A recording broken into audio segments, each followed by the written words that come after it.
Hola, el objetivo de desarrollo digital número 2 apunta a lograr una sociedad digital segura y responsable. Y dentro de eso, un desafío clave es el de la ciberseguridad. Y para hablar de cómo la política pública está haciéndose cargo de ese desafío, estamos hoy con Daniel Álvarez, quien es coordinador nacional de ciberseguridad dentro del Ministerio del Interior. Bienvenido, Daniel. Buenos días, muchas gracias por la invitación. Espero que podamos compartir un poco sobre la nueva Ley Marco de Ciberseguridad. Bueno, y ustedes como saben, la ruta de los ODD es un esfuerzo que estamos haciendo entre Innovación del Mercurio y País Digital para recorrer experiencias o casos que nos muestren cómo avanzar en estos 8 objetivos de desarrollo digital, los ODD. Y para conocer más de qué significa el ODD número 2 del que vamos a hablar hoy, lo dejamos con los siguientes conceptos de los expertos de País Digital. El ODD 2 se llama Coexistencia en una sociedad segura y responsable. ¿Por qué segura y responsable? Dados los vertiginosos cambios que estamos viviendo como sociedad, el acelerado ritmo del avance tecnológico es fundamental, como nunca, que seamos ciudadanos digitales para una sociedad digital. Y esto parte por sentirnos seguros tanto en el ámbito de nuestra vida física, por lo tanto lo que vamos a abordar acá es entender cómo las tecnologías ayudan a la seguridad pública y privada, pero también cómo nos sentimos de seguros navegando en este mundo de Internet, este mundo virtual, donde no solamente estamos enfrentados a nuestra propia acción, sino que al de otros y queremos sentirnos seguros siempre en lo que hagamos. Bien, Daniel, entremos de lleno en la conversación. Una de las novedades de este año es que tenemos ahora una ley de ciberseguridad. No sé si quizás podríamos partir comentando de qué se trata esa ley, cuáles son los principios clave que hay detrás de ella. Bueno, la ley es un objetivo que está planificado en la Política Nacional de Ciberseguridad del 2017 al 2022. Que, como tú sabes, se transformó con los años en una política de Estado. Sucesivos gobiernos han trabajado en implementar esta política en el convencimiento de que, dado el nivel de desarrollo que tiene Chile, necesitábamos contar con ciertas capacidades en materia de ciberseguridad. La ley básicamente lo que hace es que crea institucionalidad pública que va a ser responsable de dictar las normas técnicas, de regular, de hacerse cargo de la gestión de incidentes, de vincularse con el sector público, pero también con el sector privado, a efectos de mejorar nuestro nivel de madurez en materia de ciberseguridad. Pero también la ley tiene otros propósitos. Por ejemplo, establece el conjunto de obligaciones que tendrán que adoptar, las medidas técnicas que tendrán que implementar, tanto organizaciones públicas como privadas, para mejorar también sus niveles de ciberseguridad. Uno de los diagnósticos que son compartidos tanto en el sector público como en el sector privado es que la ciberseguridad es un ecosistema. Para que funcione bien, tienen que funcionar bien todas las partes. Y no solo un ecosistema nacional. Y no solo un ecosistema nacional. De manera tal de que la ley lo que establece son obligaciones compartidas que, de ser implementadas efectivamente, nos debieran llevar a un mejor nivel de ciberseguridad del país. ¿Eso en qué lo va a notar una persona? Es bien interesante porque hoy día nosotros estamos acostumbrados a hacer un montón de trámites digitales. Ocupamos mucho la clave única para relacionarnos con el Estado. Hoy día está toda la discusión si vamos a ampliar el uso de la clave única al sector privado, pero somos bien inconscientes respecto a la seguridad que hay detrás de eso. Porque el usuario final no tiene por qué tener una posición especial de seguridad respecto a ciertas acciones cuando no son de su competencia. Yo no tengo cómo configurar la seguridad de clave única. Claro. Solamente soy un usuario final. Tanto ese tipo de organizaciones, y lo mismo la banca, el retail u otros sectores de la economía, necesitan adoptar medidas para que nuestra vida digital sea lo más segura posible. Por ejemplo, cuando yo hago transmisión de información para hacer una transferencia bancaria, esa transferencia bancaria se realiza mediante un canal cifrado. Hoy día hay una norma técnica que dice que tiene que cifrarse, pero no tenemos una autoridad que diga que tiene que cifrarse bajo ciertas características, con cierta robustez, con un cifrado de cierta envergadura para efectos de que esa transacción sea lo más segura posible. O sea, se establece estándares, o alguien responsable de establecerlos al menos. Exacto, lo que hace la ley es que establece que la Agencia Nacional de Ciberseguridad va a dictar protocolos, estándares e instrucciones generales y particulares para efectos de incrementar este nivel. Hoy día las organizaciones toman las medidas que creen convenientes. En algunos casos pueden estar acertados, pero en otros casos podrían estar equivocados. El rol de la futura Agencia Nacional de Ciberseguridad es estandarizar ese nivel de protección. ¿Cuándo va a estar funcionando esta agencia? La ley establece 2 criterios. Uno, no puede entrar en vigencia antes del 5 de octubre. Eso sería el primer parámetro. Y a partir de ese momento, hasta un año después del 5 de marzo, el presidente tiene la facultad de determinar cuándo va a entrar en vigencia. Nuestro objetivo es que pueda estar la ley vigente después del 5 de octubre y ojalá antes de fin de año. Ya, o sea, dentro de este año, sí. Último trimestre. Así es. Se ha hablado mucho de que esto es un gran avance en materia de institucionalidad para estos temas. No sé, la experiencia comparada cómo es, si hay otros países que tengan una ley marco de ciberseguridad como la nuestra, o este es un caso más bien pionero a nivel regional. A nivel regional somos el primer país en América Latina y el Caribe que tiene una ley marco de ciberseguridad, pero que además crea una agencia nacional de ciberseguridad. Eso es un gran hito que es súper importante relevarlo, porque va a marcar una tendencia regulatoria en América Latina. Yo vengo llegando de un par de conferencias internacionales que se realizaron en Centroamérica, y probablemente Chile lo que está haciendo es marcar la pauta respecto a lo que viene en la región. Yeah. El Congreso de Colombia, Costa Rica, México, República Dominicana están discutiendo hoy día proyectos de ley que se asimilan a lo que nosotros aprobamos en diciembre del año pasado.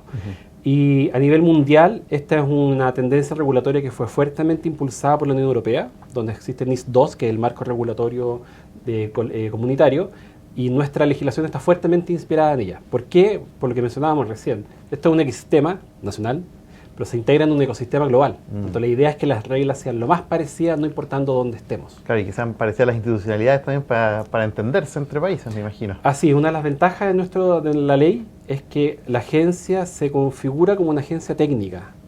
Por lo tanto, aparte de las funciones tradicionales del organismo público, va a desempeñar una función fuerte respecto a, por ejemplo, los estándares técnicos que se van a tener que tomar en el sector eléctrico, en el sector sanitario, en el sector de telecomunicaciones, como un regulador transversal. Yeah.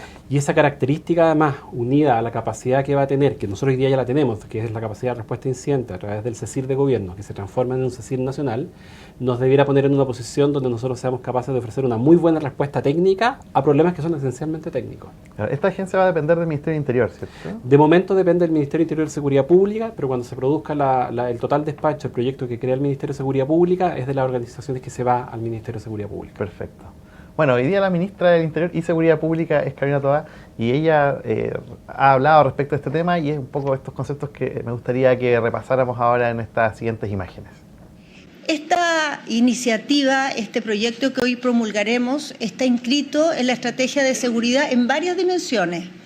Ciertamente es parte del esfuerzo por fortalecer las instituciones. Ese es el primer eje de la política de la estrategia de seguridad que estamos sosteniendo como país.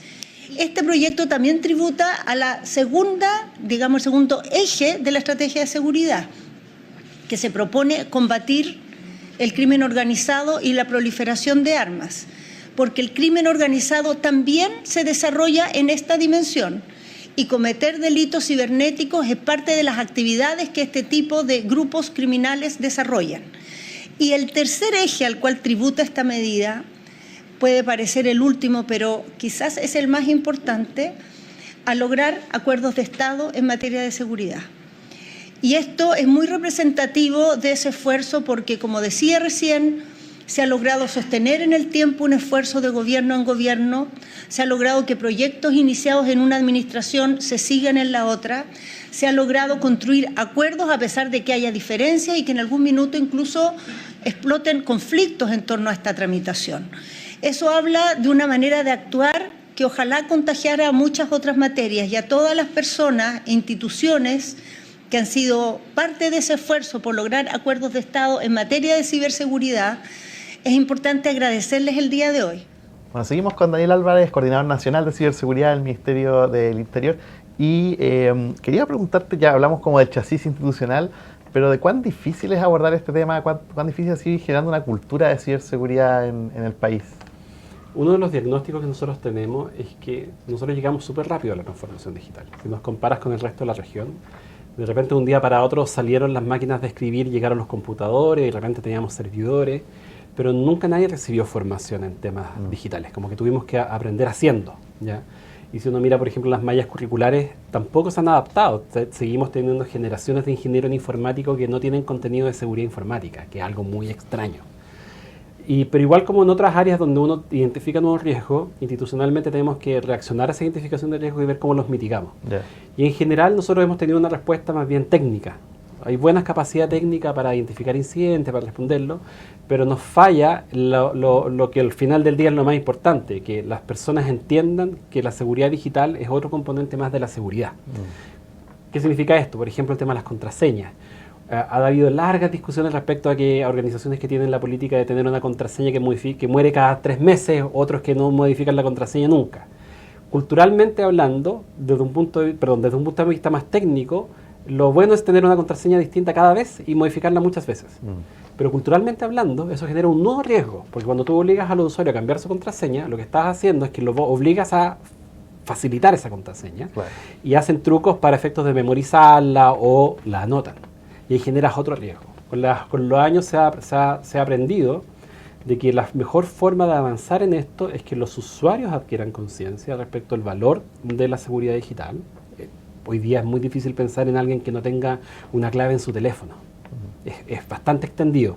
Hace 5 años atrás las personas no tenían clave en su teléfono. Claro, el teléfono te obligó en el fondo. Por supuesto, Sí. pero ahí hubo un cambio. Lo que falta ahora, y es lo que esperamos que la agencia pueda ser capaz de hacer, es que se realicen campañas de concienciación, que se realicen campañas de educación, que podamos meternos en el sistema educacional. Hoy día un niño, una niña, un adolescente que está en enseñanza básica debiera recibir en esas clases de tecnología que tienen a partir del segundo básico algunos conceptos básicos sobre por qué es importante cuidar la vida digital.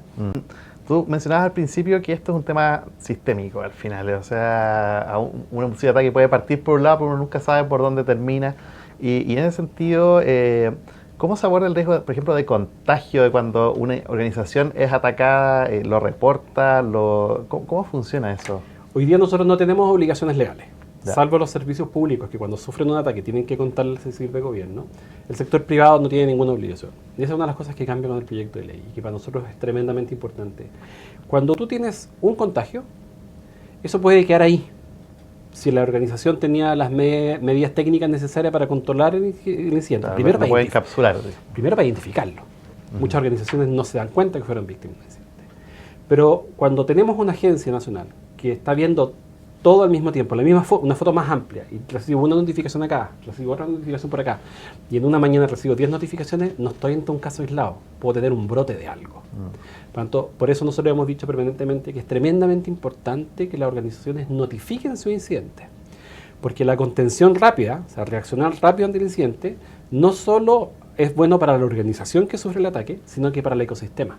Si uno mira los grandes incidentes que hemos tenido en los últimos años, generalmente hubo contagios cruzados. Partió de un proveedor, llegó a una gran empresa, partió de una gran empresa, terminó afectando a sus clientes.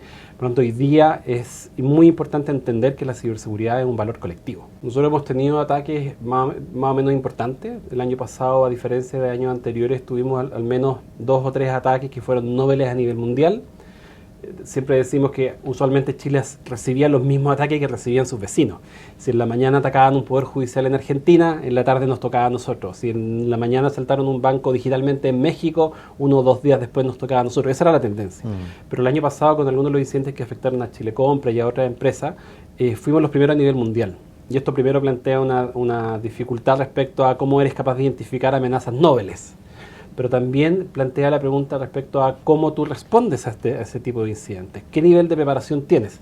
Y por eso nosotros creemos que contar con una ley y al futuro contar con la agencia nos va a permitir estandarizar esa respuesta y que no dependa de la decisión de cada uno. Claro, claro. Y la ley obliga a hacer esos reportes a todos los actores. Hoy día la ley lo que hace es que obliga a todos aquellos quienes prestan servicios esenciales a notificar incidentes. Ya. Y el concepto de servicios esenciales es aquellos que si hay una afectación, un hackeo o un ransomware, puede afectar el funcionamiento de ese servicio, del país, del Estado o de un sector de la economía. Por lo tanto, en el fondo cubriría todo aquello que nos permite funcionar cotidianamente. Súper.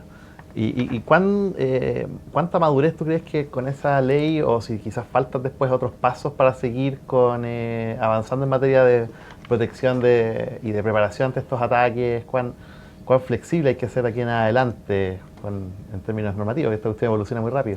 Sí, una de las ventajas de la ley es que sin perjuicio con una ley de ciberseguridad, si uno mira el contenido, una ley neutra tecnológicamente, no se casa con una tecnología. Lo que dice es que usted tiene que tener un buen modelo de gestión de seguridad de la información, un buen modelo de continuidad operacional. Son cuestiones que no están descritas técnicamente, por lo tanto en eso la ley debería ser lo suficientemente flexible para adaptarse en el tiempo. Pero esto es un paso importante, pero no es el último paso. O sea, nosotros nos tenemos el desafío de implementar la ley, implementarla bien y lograr que estos diferentes niveles de madurez que existen en el país, yo hoy día te podría decir que el sector financiero tiene un bastante buen nivel, claro, pero tenemos otros sectores que no están tan avanzados. Pensemos en industrias más clásicas, el sector sanitario, el sector industrial propiamente tal. Y hemos visto en función de la experiencia comparada que necesitamos que estén todos más o menos parejos, pero en un buen nivel. Claro. Y el desafío ahora es público-privado, en el sentido de que tenemos que todos avanzar a que el nivel de madurez del país en materia de ciberseguridad sea lo más parejo y alto posible para todos. Absolutamente. Bueno, ese es el desafío que nos pone Daniel Álvarez en esta conversación que ha tenido hoy día con nosotros aquí en la Ruta de los ODD. Muchas gracias por haber estado con nosotros. No, muchas gracias a ustedes por la invitación. Y los dejamos invitados a seguir conociendo más proyectos que están enfocados en los objetivos de desarrollo digital, en este desarrollo digital sostenible y para todos, a los que nos invita a pensar los ODD. Nos vemos en los siguientes episodios de la Ruta de los ODD.